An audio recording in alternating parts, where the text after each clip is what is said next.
দেশের বিভিন্ন খাতে তথ্য বিভ্রাটের জন্য নীতি নির্ধারকদের নেতিবাচক ভূমিকাকে দুষলেন অর্থ উপদেষ্টা ডক্টর সালেউদ্দিন আহমেদ। শেয়ার বাজারে দরপতনে নিয়ন্ত্রক সংস্থার দায় রয়েছে বলেও মত তার। রাজধানীর সিডাপে এক অনুষ্ঠানে তিনি এসব কথা বলেন। এ সময় তত্ত্বাবধায়ক সরকারের সাবেক উপদেষ্টা হোসেন জিল্লুর রহমান বলেন, ভঙ্গুর অর্থনীতিতে শৃঙ্খলা আনা ও মূল্যস্ফীতি নিয়ন্ত্রণই এখন সরকারের বড় চ্যালেঞ্জ। বিস্তারিত জানাচ্ছেন মামুন আব্দুল্লাহ। গেল দেড় দশকে ভঙ্গুর অর্থনীতির সবচেয়ে নাজুক খাত ছিল ব্যাংক ও শেয়ার বাজার। খাত দুটির আর্থিক লুটপাটের সরাসরি প্রভাব পড়ে ব্যবসা বাণিজ্যে। নড়বড়ে হয়ে যায় গোটা অর্থনীতি।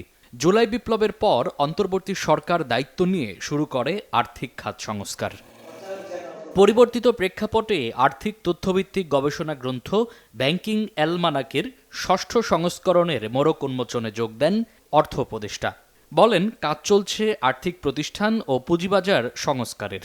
তথ্য বিবরণের পেছনে কিছু অনিশ্চিত ভুল আছে, আবার কিছু যারা নীতি নির্ধারক তাদেরও কিছুটা নেতিবাচক ভূমিকা আছে। ভূমিকা কোনো নেতিবাচক, তার চেষ্টা করে যে কোনোভাবে লুকিয়ে রাখি, চেষ্টা করা হচ্ছে যে এটাকে যেন মানে মোটামুটি ইউজফুল করা হয়। গভর্নর এখানে আছেন, অর্থ সচিব আছেন, আর আমি হরহামেশা টের পাচ্ছি কী ছিল ভেতরে 15 বছরে।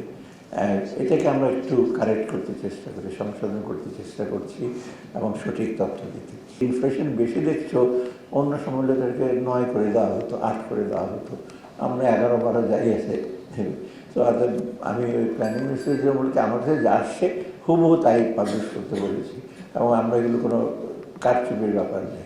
অনুষ্ঠানে বিশিষ্ট অর্থনীতিবিদ হোসেন জিল্লুর রহমান বলেন, ভঙ্গুর অর্থনীতিকে শৃঙ্খলায় ফেরাতে মূল্যস্ফীতি নিয়ন্ত্রণ করতে হবে, তৈরি করতে হবে বিনিয়োগ বান্ধব পরিবেশ। আর্থিক শৃঙ্খলার খাত, আমাদের সামষ্টিক অর্থনীতির ভারসাম্য সেখানে অত্যন্ত ভঙ্গুর অবস্থা থেকে ওই স্বল্প সময়ে ঘুরিয়ে দাঁড়ানো হয়েছে এখানে। কিন্তু অর্থনীতির চাকাটাও ঘুরতে হবে, অর্থনীতির প্রক্রিয়াগুলো বেগবান করতে হবে।